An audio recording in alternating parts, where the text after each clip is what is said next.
Shalom, selamat pagi Ibu Bapak, Saudara, Jemaat Kekasih Kristus dimanapun berada. Berjumpa kembali melalui channel YouTube GKE Resort GKE Pulang Pisau dalam renungan harian pagi ini tanggal 14 Maret tahun 2024. Bacaan kita hari ini berdasarkan Almanak Nas GKE terdapat dalam Yesaya pasal 30 ayat 15 sampai ayatnya yang ke-17. Mari sebelumnya kita bersatu dalam doa. Terima kasih Tuhan, Allah kami yang hidup, Allah surgawi, yang telah mengizinkan kami menghadapi menerima hari baru sebagai anugerah Tuhan yang indah. Layakkan kami beraktivitas sepanjang hari ini dan memulai hari kami dengan berserah penuh kepada Tuhan. Oleh sebab itu, biarlah renungan harian yang kami baca dan kami maknai pada hari ini menuntun langkah karya kehidupan kami dalam setiap gumul, juang, dan harap, agar kami menjadi pribadi yang setia dalam takut akan Engkau dan pula memiliki iman yang terus bertumbuh dan berproses untuk menjadi pribadi yang baik dan terus mengandalkan Tuhan. Urapi dan pakailah hamba-Mu yang menyampaikan renungan hari ini dan berkatilah setiap kami yang mendengarkan. Dalam nama Yesus kami berdoa. Amin. Ibu Bapak Saudara Jemaat Kekasih Kristus dimanapun berada, Yesaya pasal 30 ayat 15 sampai ayatnya yang ke-17 menuliskan, sebab beginilah firman Tuhan Allah yang Maha Kudus, Allah Israel. Dengan bertobat dan tinggal diam kamu akan diselamatkan. Dalam tinggal tenang dan percaya terletak kekuatanmu. Tetapi kamu enggan. Kamu berkata, bukan, kami mau naik kuda dan lari cepat. Maka kamu akan lari dan lenyap. Katamu pula, kami mau mengendari kuda tangkas. Maka para pengejarmu akan lebih tangkas lagi. 1000 orang akan lari melihat ancaman 1 orang. Terhadap ancaman 5 orang, kamu akan lari sampai kamu ditinggalkan. Seperti tonggak isyarat di atas puncak gunung dan seperti panji-panji di atas bukit. Demikian bacaan kita pada hari ini. Dan saya memberikan judul untuk perenungan kita yang didasarkan pada 3 ayat ini. Jadilah tenang dan teruslah percaya, maka kekuatan akan ditambahkan kepadamu. Shalom, Ibu Bapak, Saudara, Jemaat Kekasih Kristus. Perjalanan hari-hari kadang menempatkan kita kepada keadaan yang tidak selalu seperti yang kita harapkan. Ada saat kita berada dalam situasi yang terdesak. Ada situasi yang kadang harus kita betul-betul harus hadapi dengan lebih cepat berpikir keputusan seperti apa yang harus kita ambil. Dan bisa saja pada saat itu kita berpikir untuk mengharapkan pertolongan Tuhan yang akan membuat kita mampu mengambil keputusan cepat. Tapi sayangnya tidak selalu keadaan itu bisa terjadi seperti yang kita harapkan.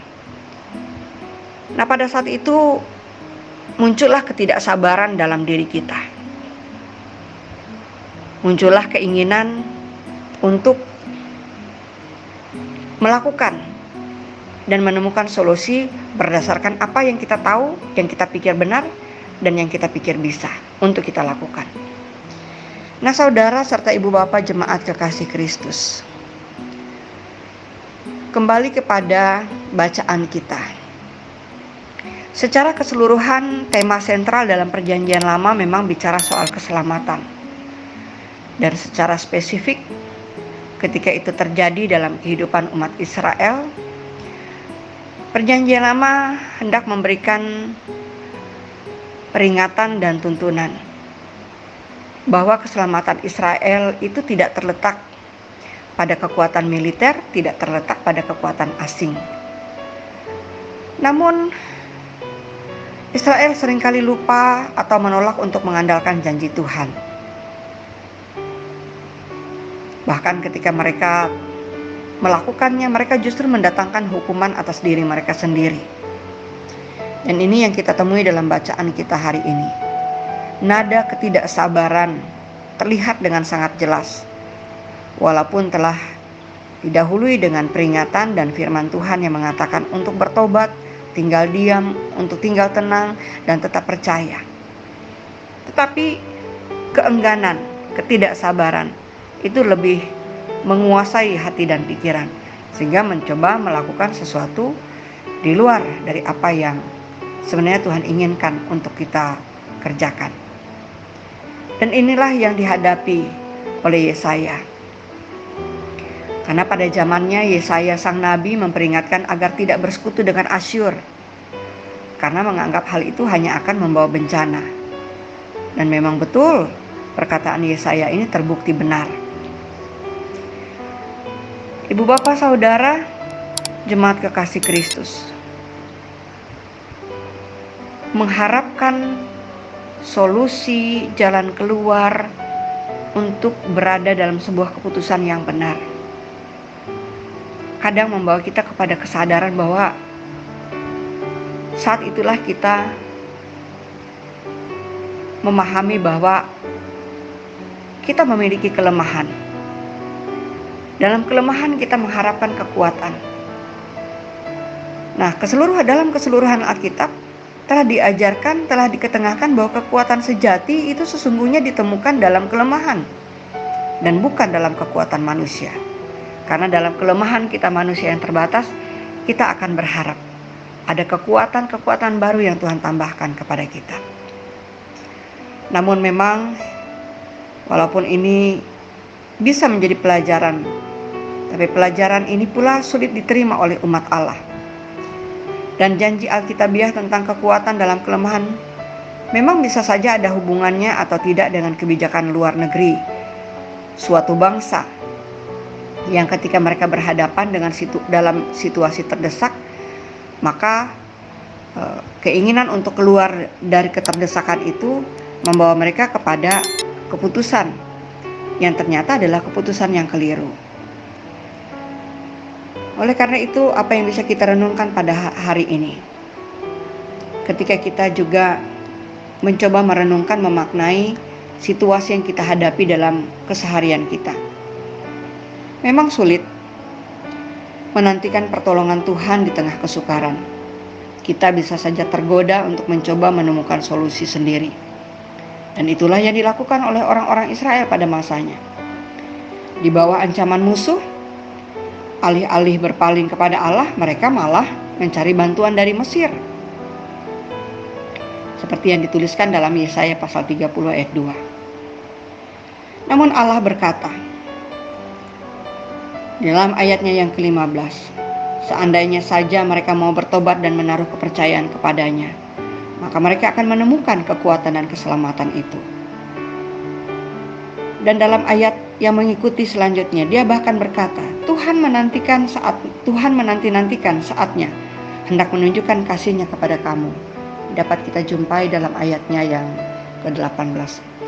Oleh karena itu, apa yang dapat kita lakukan sesungguhnya adalah melatih kesabaran, membangun kekuatan hati untuk berada dalam kesungguhan percaya kepada Allah. Tidak membiarkan ketidaksabaran itu kemudian menodai kekuatan hati untuk membangun rasa percaya itu. Dan karena memang menantikan pertolongan Allah membutuhkan iman dan kesabaran. Tapi lihatlah, saat kita melihat jawabannya di akhir semua itu, maka kita akan menyadari bahwa penantian itu sepadan. Dan itu yang akan terjadi dalam kehidupan kita. Jadi hari ini, ketika kita mengawali hari ini dengan renungan ini, mari kita juga membangun kekuatan hati itu. Ketika kita berhadapan dalam situasi yang mungkin membawa kita kepada keadaan terdesak, belajarlah untuk menjadi pribadi yang tenang. Mampukan hati dan pikiran dan keseluruhan keberadaan kehidupan kita mengarah kepada penyerahan diri penuh kepada Tuhan. Karena itulah bentuk pertobatan. Pertobatan yang membawa kita kepada ketenangan berpikir, pertobatan yang membawa kita kepada kesabaran untuk menanti, pertobatan yang membawa kita kepada keyakinan dan percaya bahwa keselamatan akan diberikan dan dinyatakan bagi kita. Dan disitulah kita merasakan kekuatan yang sejati itu ada pada kita. Terima kasih kepada Tuhan yang tidak pernah jemu memberikan pengajaran kepada kita. Dan mari terus melangkah bersama dengan Tuhan. Selamat beraktivitas, Tuhan memberkati dan menolong kita. Mari kita berdoa. Terima kasih Tuhan, inilah rasa syukur dan penyerahan diri kami kepadamu. Kini kami serahkan kehidupan kami sepanjang hari ini dalam tangan Tuhan, agar Tuhan yang memimpin, maka Tuhan yang memandu, dan Tuhan yang menolong kami. Kami serahkan seluruh kehidupan umat-Mu dimanapun berada, di wilayah pelayanan Resort GKE Pulang Pisau. Dan secara khusus pagi hari ini kami berdoa bagi semua jemaat-Mu yang berada dalam lingkungan pelayanan GKE Bethesda Hanjak Maju. Berbagai situasi kami jumpai dan kami hadapi.